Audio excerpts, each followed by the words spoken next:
Då kör vi igång igen. Varmt välkomna tillbaka till Trappan-scenen. Now we're going to have a discussion in English.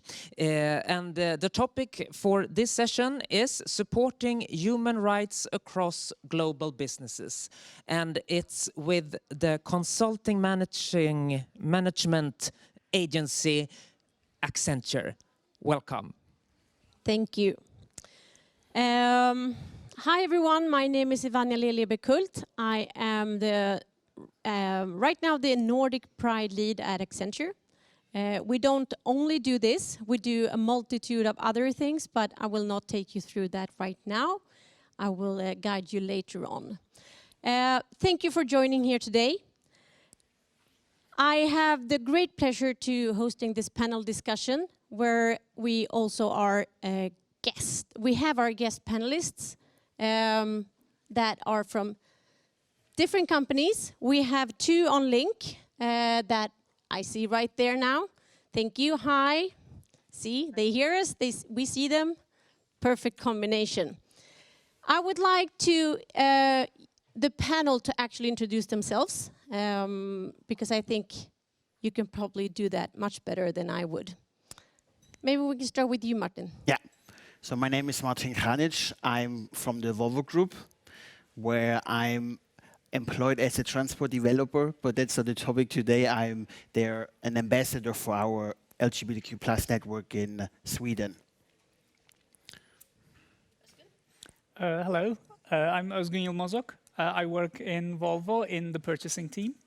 And me and Martin are today representing V-Eagle, which is the LGBT network of Volvo. I am the global lead for V-Eagle today. Thank you. My name is Susanna. Susanna Stahl from Nordic Choice Hotels. I'm Director Operation, responsible for the operation in a group of hotels in our hotel chain. And then we go to those in link. Wenche, we'll start with you.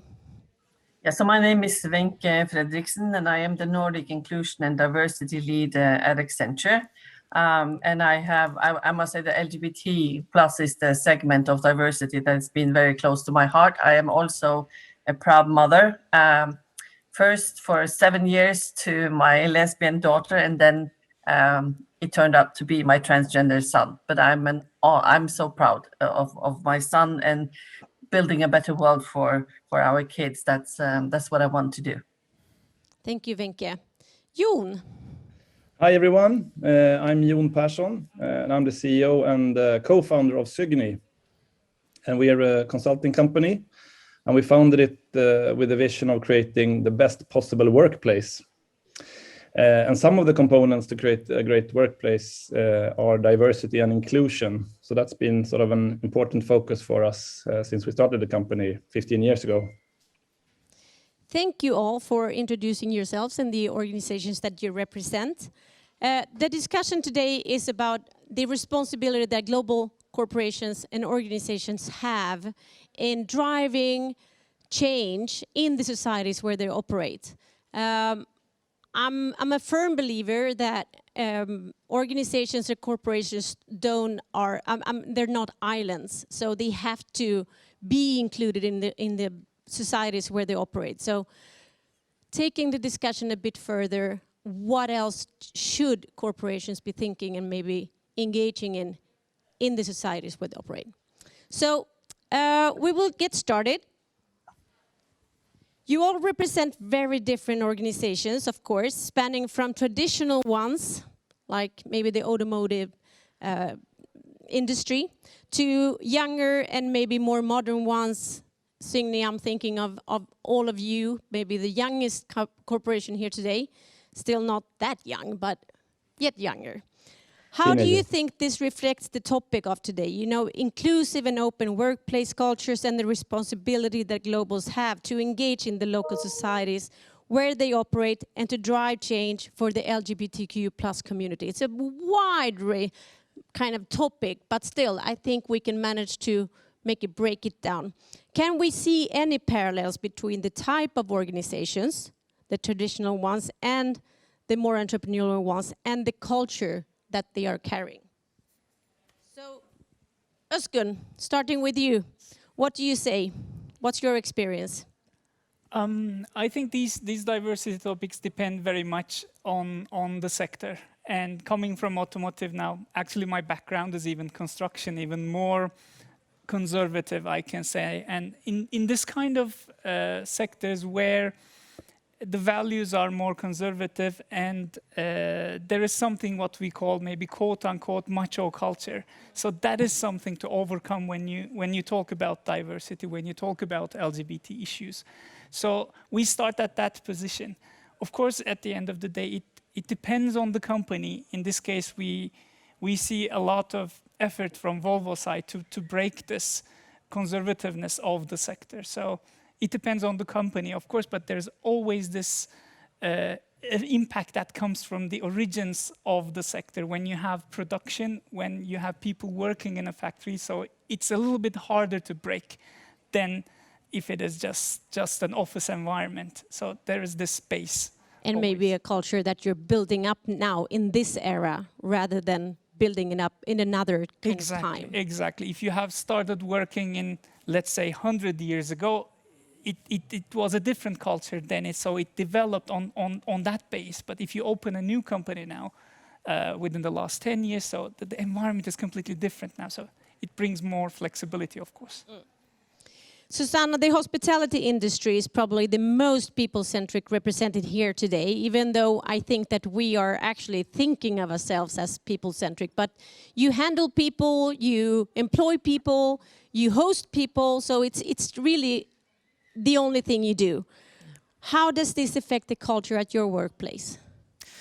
I would say diversity, equality and respect are the foundations of any society in the world to be functioning and developing. So for us in our culture, I can see how much that has affected us. And it is part of us. It is in our daily work, and everyone wants to be respected for the person that you are. It doesn't matter what gender or whatever. So it doesn't really matter, but it has a big importance. Impact, of course. Yes. Jon and Wenche, you both represent entrepreneurial organizations, still with kind of different heritage. How do you think this affects the culture at your workplaces? Maybe I'll start with you, Wenche, with the kind of the longest heritage to carry. Yeah, and I think, this is about who we are, and it's always been about who we are as a company with 500,000 plus employees across the world. Respect for the individual and diversity and inclusion, it's always been there. And now that, the market is totally dependent upon us to be innovative. And that's what we are aiming for, being, to be successful, we need to be innovative. And this means that we really need to build diverse and inclusive teams. And also this truly human culture where people feel that they're valued for being unique, that they feel like they belong, that they can bring their authentic self to work. And it's building that psychologically safe environment where people actually dare to speak up and share their perspective. And that's exactly why we hired them. So we need to make everyone feel that they belong and feel included, because that's really when we are unleashing the potential of the diversity that we have in the organization. So innovation is a key word, and in order for that to happen, we need to have diverse teams, we need to have an inclusive culture, and we need to have a psychologically safe environment. So it's really getting the best out of our people. Jon, how does this resonate with your organization and kind of why, the step you're taking into Accenture? Yes, we've been really impressed by all the work that Accenture do in these issues. And for us, as I said previously, we're all about creating the best possible workplace. And I think perhaps 10 or 20 years ago, when people discussed great workplaces, there were much focus on stuff like benefits and luxury conferences and salaries and so on. But today there is much more focus on sort of greater good topics like diversity and gender equality and non-discrimination and so on. So I think it sort of reflects the overall trend that employees, they want to feel proud of their company and their team and their projects, and they want to work for a company that in a way has the same set of values that they do themselves. So it's really important for us to be an attractive employer, to also show our values and what we stand for. Thank you. Now you all seem to kind of actually be thinking of pretty much the same thing. So I'm happy that we have. But I know that there's a bit of difference between in the ways of operating and the ways of handling this topic. So I would like to kind of ask you all to elaborate a bit on how you have achieved the open and inclusive culture. So I'll get back to you, Jon. Yeah. A smaller organization, younger organization. Signe is the youngest organization here today. How far has your company reached when it comes to not just offering, but really assuring an open and inclusive culture? We have like a whole class just entering the library up here. So if you hear kids in the background, it's not me. It's not my kids, for once. I think we have come pretty far, but you can always do more, of course, and with the help of Accenture, we will do more. And I think it's also important to sort of remember when we founded the company, we were 9 white, right-handed men, all engineers. So a really sort of heterogeneous group. So for us, discussing diversity and inclusion, that was really important right from the beginning.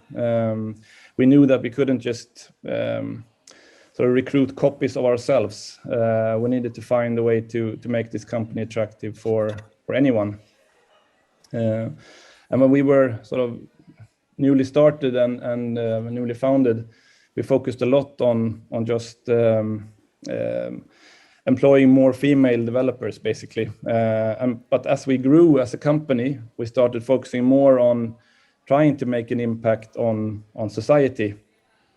So we started working a lot with external organizations like Datatjej, which is an organization for women and non-binary people working in the IT industry or studying computer science, trying to help them and cooperate with them and sort of make an impact in society, not only improving the internal life of Sygny, so to speak. And then, of course, we have a lot of stuff that we have done internally. We anonymize our job applications to avoid bias from people reading them and so on. And yeah, we have done quite a lot, I would say, but you can always do more. So. Yeah. No, it definitely sounds like you're doing a lot. You have been doing it, and even if you haven't maybe had, a strategy behind it, it's been something that you have been working with. Consciously. So yes. it seems like we have some things to learn from you too, which is great. We need to learn more about each other. Susanna, Choice takes a very visible stand for LGBT in the Nordics. What are Choice's visions and goals with this engagement? It's a good question. We have worked very, very tight with this, with all our employees and our guests. So it's all about learning and teaching and give more knowledge, because we believe that a lot of people maybe don't have all the knowledge. So to spread the word, and together we can do it. At our place, everyone is welcome and you should feel included, even if you're a guest. So it's about spreading it. Spread information, basically. Spreading the love. Yeah. Wenche, you have great insights into the LGBTQ plus activities and initiatives within Accenture in the Nordics and globally, of course, too. What good does this do for the everyday work life at Accenture, and how is it visible?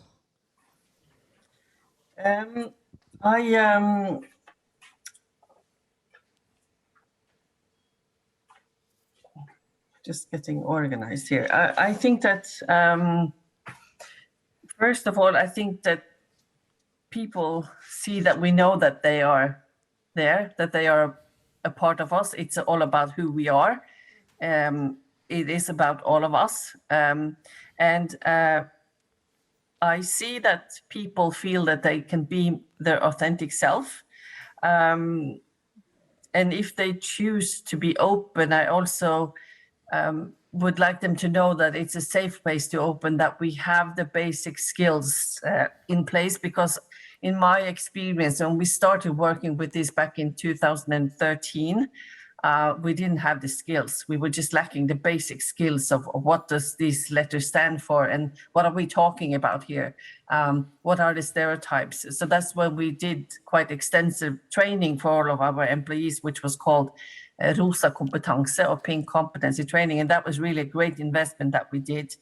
And another thing that I think is important is that they know that they are surrounded by allies. I'm wearing our Pride lanyards, which is an organized group of supporters for LGBT inclusion. And to know that you are not alone, and also to know that we are also trained and also will be there as an ally to speak up if things, if someone tells a joke making fun of gays, then, we speak up. We cannot accept that. So we need to know that someone else will also speak up for you when you experience disrespectful behavior, for instance. Also, to have role models who are visible role models who are more senior than you is also important, especially for our young people, when we know that many of the younger people go back into the closet when they join the workplace. So, and also, when it comes to being visible, the Pride lanyards is one thing, but also that we have Pride walls painted in the office, that we are visible on social media with our support, that we celebrate. And of course, also during the Pride Week and the Pride Month, we are more visible. But it's important to remember that this is not about the Pride Week or the Pride Month. It's all about what we do during the rest of the year. So I think it means that people feel seen and valued and know that we are supporting the LGBT community by speaking up and by being educated and being active and visible and vocal. It sounds like, we know that at least everyone here in this panel, I actually safe to say that we're working with this 365 days a year, sorry. It feels like a week maybe, but definitely working with this all year round. And we've all gotten the comments about, are we just doing this kind of to be visible during Pride weeks? I'm sure everyone has heard that comment. I usually tend to just kind of let it pass, knowing that we actually have an extensive agenda to kind of back this engagement up. So when it comes to engagement, all four of you agree, or five actually, agree that the workforce engagement is important. And I understand that we all agree that this can benefit employees, customers, society as such, and of course our companies. However, I would like to ask each of you about the importance of workforce engagement from different perspectives. Susanna, starting with you, what in your mind is the greatest incentive for companies to support workforce engagement in regards to LGBTQ+ development? First of all, it's the right thing to do, that I have to say. A short, we can just say full stop there. Yeah, it's the right thing to do. We need to stand up and take responsibility. We have the freedom in these countries, in the Nordics, and we must do that because it's the right thing to do. But if one needs more persuasion, then I would say the numbers. For us, it's so natural in our daily operation, and our guests, they want to meet diverse staff.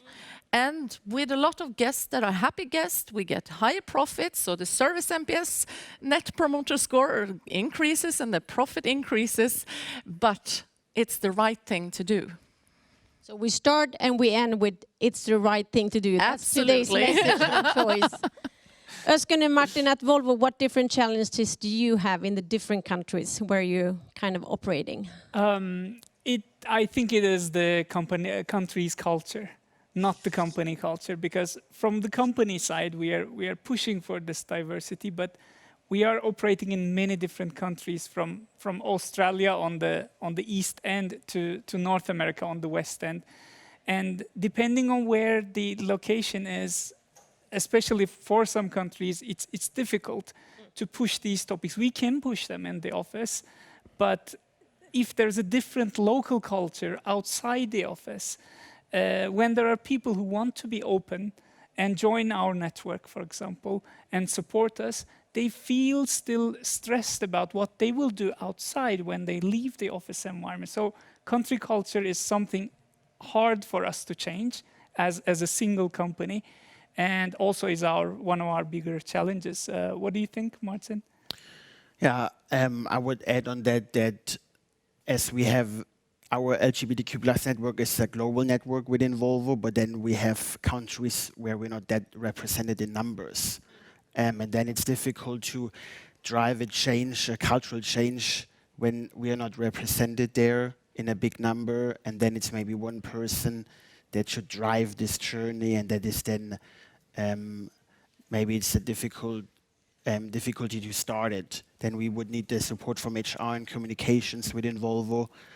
And yeah, I would see that that's a challenge, the number. That's a shout out to the Volvo HR and communication in other countries, that you guys need the support.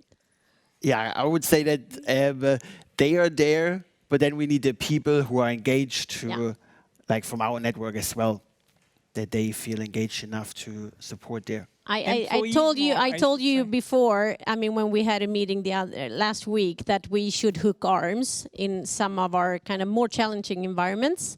I actually spoke to our global lead, so we're putting you guys together so that you can start talking, and then maybe we can do, because this is again something that you don't need to drive on your own, not on an employee level and not on a company level. I think that we are much stronger if we kind of do this together and push for things together. And there's great examples on that.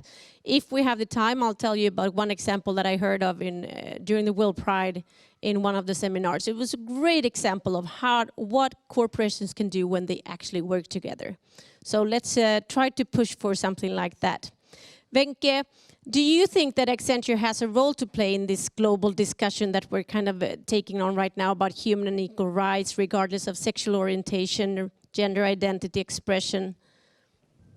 Definitely, and I think actually all global and big companies have a role to play. We can be role models, showcasing how things can be done and demonstrating the values of diversity and inclusion.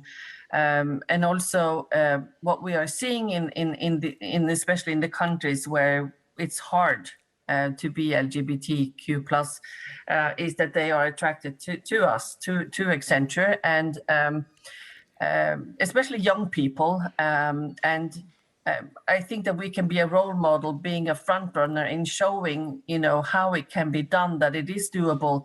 And also what we are doing in those countries is also sharing our experiences with, sharing our own journey, and also, letting them know how we can do things and how we can move forward in society and be that driver for change.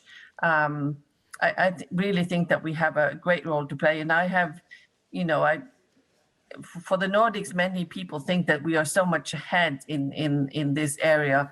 And I think many have been surprised that we are not. I would say that, the US and the UK have been much more advanced than we have for the journey that we are on, but we are seeing change. But definitely we are a front runner, and we should use that position to change society for the better, not only companies.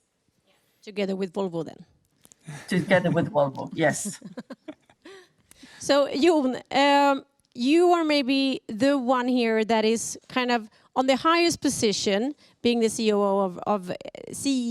of Signy, and maybe you still have kind of this discussion with clients. What do clients think about, the fact that you're engaging in the LGBTQ plus arena? Have you ever had any discussions? Do you bring it up in discussions, or how is this kind of handled? Well, I know for a fact that our clients care about this, and they are looking actively for suppliers that sort of share their values. One of our largest clients in Stockholm is Sveriges Television, Swedish television, and they demand that all their main suppliers are sort of active when it comes to equal rights and that we're driving diversity and gender equality in our companies. Otherwise, you're not allowed to write a framework agreement with Swedish Television. And I also think that the same way that our employees, they want to work for a company that has a positive impact on society, the same goes for our clients, I would say. They want suppliers that do good as well. Also, since our employees, they are consultants, so they work in development teams, often at the client's premises, and they work together with the client's own employees. So the clients want us to sort of support their own ambitions when it comes to diversity and inclusion. And the same way we do, we want suppliers that support our values and our ambitions, of course. That sounds good. Good that they're actually demanding it so that we can show, kind of need to show actually the engagement and the Yes. effort that we're doing.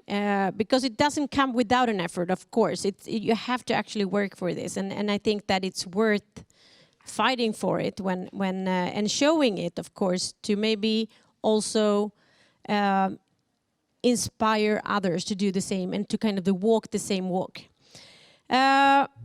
I would like to get back to kind of the commitment and the engagement. And how do we communicate these business benefits, if any, to clients and partners? Wenche, what challenges do you see in ensuring commitment from the employees?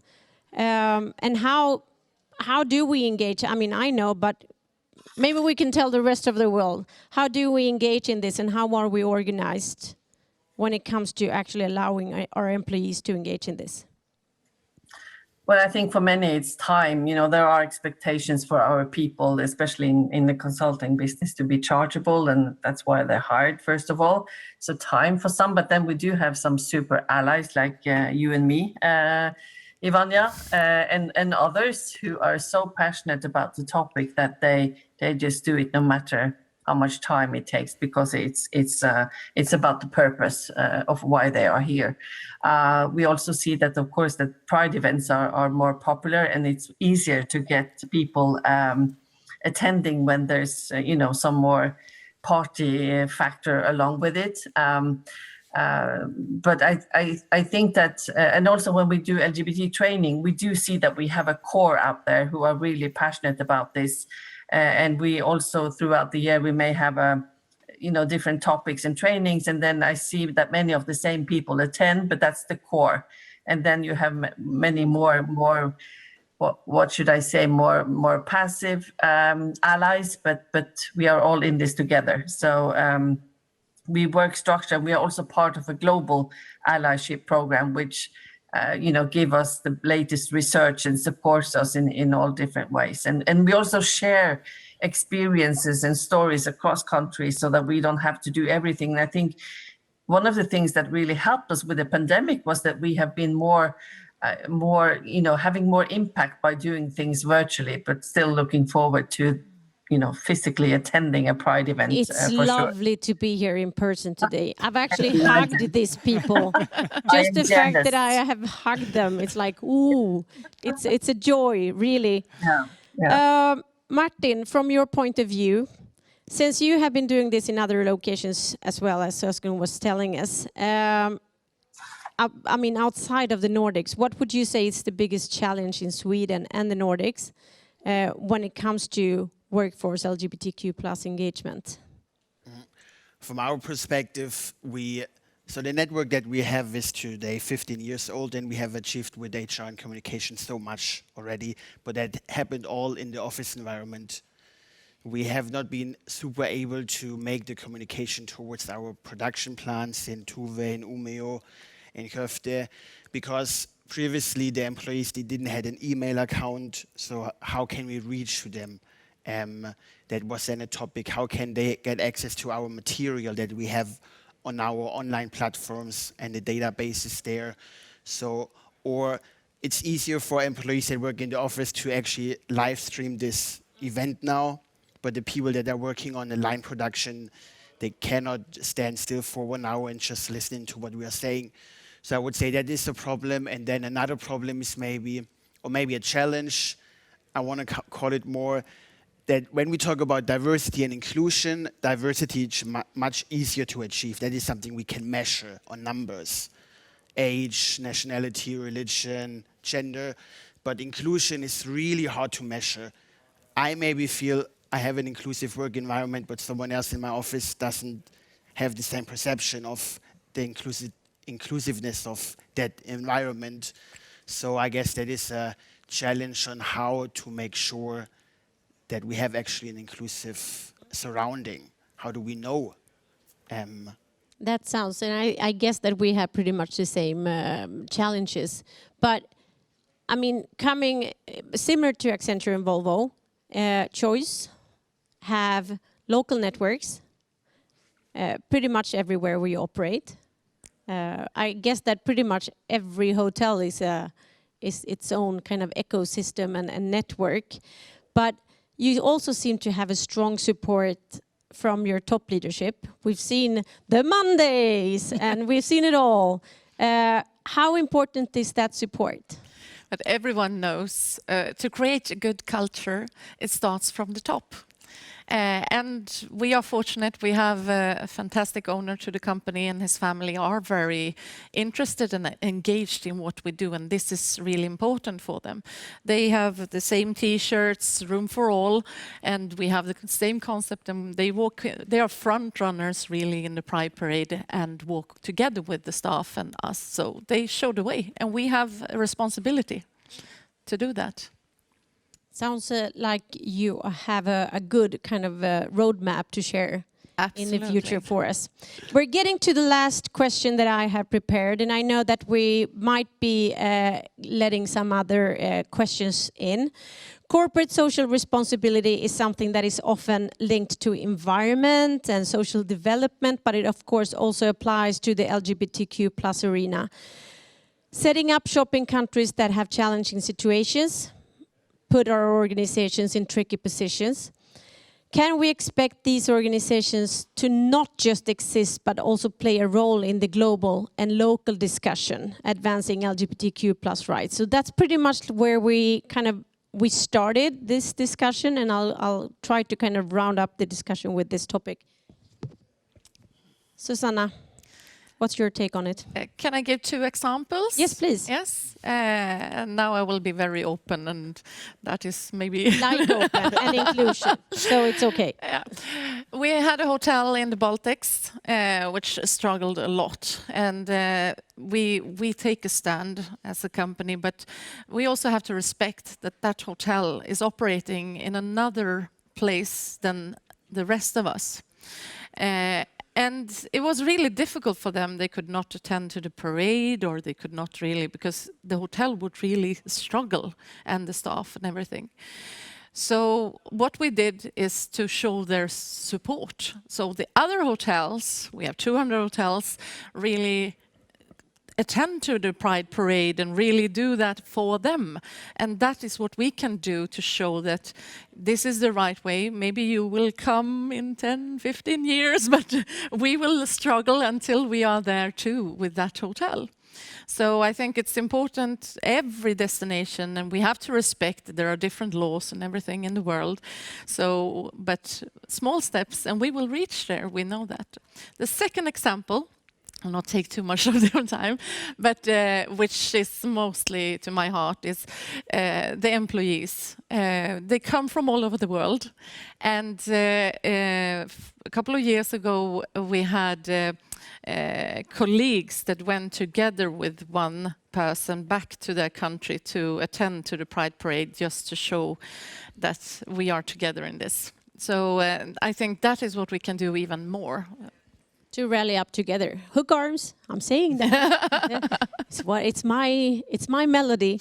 Wenche and Özgen, I'll get back to you now. We know that in many parts of the world there are still many challenges with advancing LGBTQ+ rights, such as in Poland, Russia, Latvia, countries where you also have production and we have offices. What are you hearing from your people, and what are your companies doing to support them? I'll start with you, Özgen. I'll go back to the local culture topic that I spoke about before. For example, in India, we have members who have joined our network. They're open to us, to the chairs, or to the other members, but they do not want to be open to their colleagues in the office. They're still not open in the office because they're scared that one of their colleagues can hear about them being LGBT and take this word outside the office. And they do not want to face the country's culture outside because there are people who they want to keep their identity from. So that is a main challenge, actually. India is one example. It can be Russia, it can be Brazil, it can be North America, it can be even Sweden. So in these countries, in every country, but especially in those countries, we try to make global events. We try to align more as much as we can with HR and communications and make those events visible.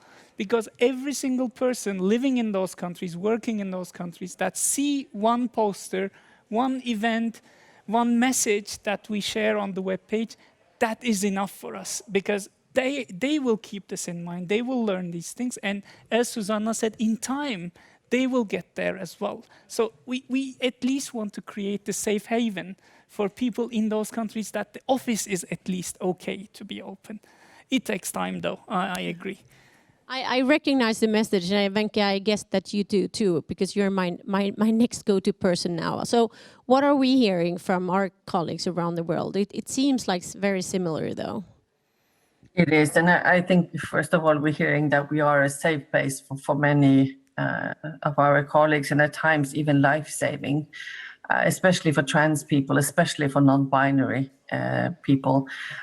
We know that in Eastern Europe, we see that, we have trans people coming from countries like Russia to Latvia to work because they feel that at least they have a chance of being, who they are, and actually that they can get employment and that they feel safe. I have colleagues in South America, trans people who have lost basically everything. And I mean everything, family, home, house, work, everything. And then to start working at Accenture where they are not alone. And just one said to me that it's like coming home. And I also think that as a mother of a transgender son, I have become kind of a mother for many of our trans colleagues because they have never experienced being accepted by their families. So it's really, really powerful stories. Yeah. Thank you for sharing. And hopefully at some point we will take the time to actually discuss this even further because it seems like we have more to discuss. But Jon, you have the last question. Signy has just recently joined Accenture, going from playing in the local arena to being part of a global league. Pretty much. How can we expect your culture and engagement that I'm super impressed by already since, after having this great chat with you the other week. How are we expecting that engagement to rub off on Accenture, and what cherries are you picking from the inclusion and diversity cake of Accenture? Well, we joined Accenture six months ago, and we knew before that Accenture had a really strong focus on diversity and equal rights. But I must say we've been positively surprised so far.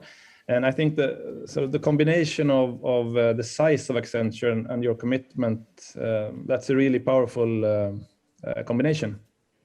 And a few weeks ago, we were the only company, I think, present at Luleå Pride, the most northern Pride festival. And we got a lot of help from you, Vanya, and also other people at Accenture and being there. And for us to rub off good stuff on you, I don't know. I think we've had a really successful corporate culture when it comes to engaging employees and making them take initiatives and doing great stuff. So maybe we can rub off that on your already successful corporate culture, of course. Thank you. And it was actually so much fun when I heard that you guys were going to participate in the Luleå Pride. And of course we rallied up. We got our team together and we shared, knowledge and what we had. And you were the best students ever. I think your office up or colleagues up here in Luleå were definitely eager to learn as much as possible in very short time. So thank you for giving them, I think, the opportunity to actually take the initiative and take the initiative out on the streets and showing the true colors. That's my send-off to you. And next year, there are going to be 5 companies at least, I think. I hope, because this is definitely one of the things, that this is no topic where you can be kind of the first and last at the same time. I mean, you have to inspire and actually challenge others to do the same. This is no business secret. I think this is definitely a way to improve society and a way to improve for the LGBTQ plus community. And in order to do that, we need to do it together. So if you have any contacts on your LinkedIn or on your any other kind of networks, encourage them to actually take a stand and to take this out there, because that's the only way we can grow and change and do something for the society where we're operating. Yes, thank you very, very much. We have a question from the audience online. I think you have already been discussing this a bit, but I'm going to ask it anyway. This person wants to know, can you share some thoughts of what it means in practice to be a role model? What do you do? Ooh, who wants to take that? I would like to give it to Wenche. But I will actually ask also the panel here. Anyone who wants to take it? Well, I mean, I guess we can advertise the event that we have tomorrow. How to be inclusive, I guess that's in the question there. Do I understand it correctly? We will talk about that tomorrow at the same time here, so there we can go more in detail. But today I would say that it starts from you. When I started working at Volvo, I thought I'm already inclusive, but I had so much more to learn, and I still have so much more to learn. And then it's really be visible, show that you're a supporter, because now I have here this rainbow button. That is already a great sign just to show my colleagues. I mean, I don't have to go every day in the office and say, "Wow, I'm supportive." Oh, you do. But hello, Martin is in the building. But just like hang a small flag around your office desk or so, just to physically show that you're supporting our community. That is the smallest thing you can do, and it has almost the most impact on. And then, because there might be someone around your office environment that is maybe in the closet and needs someone to talk to, and then they find you as a supportive colleague. Yeah. That is, I guess, a good start. That's a good start, definitely. Wenche, you're my role model, so I would still like to kind of direct this question to you. Thank you for that, and ditto. I think being visible and showing your support means a lot, definitely. I think it's also about being informed, being educated. What does it mean? What kind of challenges do people face based on their sexual orientation or gender identity? How can we be inclusive? What questions should we ask? What questions should we not ask?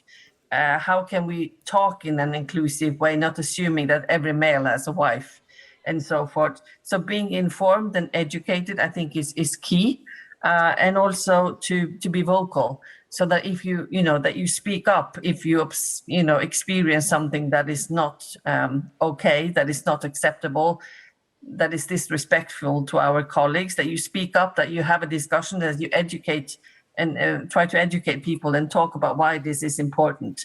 And then, of course, to be active and out there. But that, I know, some of us are more active than others. But being visible, being informed, and being vocal, speaking up for others is the core. I think that would be the core. Thank you. Do we have any other? No, we had some, but we chose that one. Yeah. So, do you want to Thank say? you. I don't know if we have any questions here in the audience. Doesn't seem so. Maybe. Oh, of course. Can I? Oh, you have a mic there.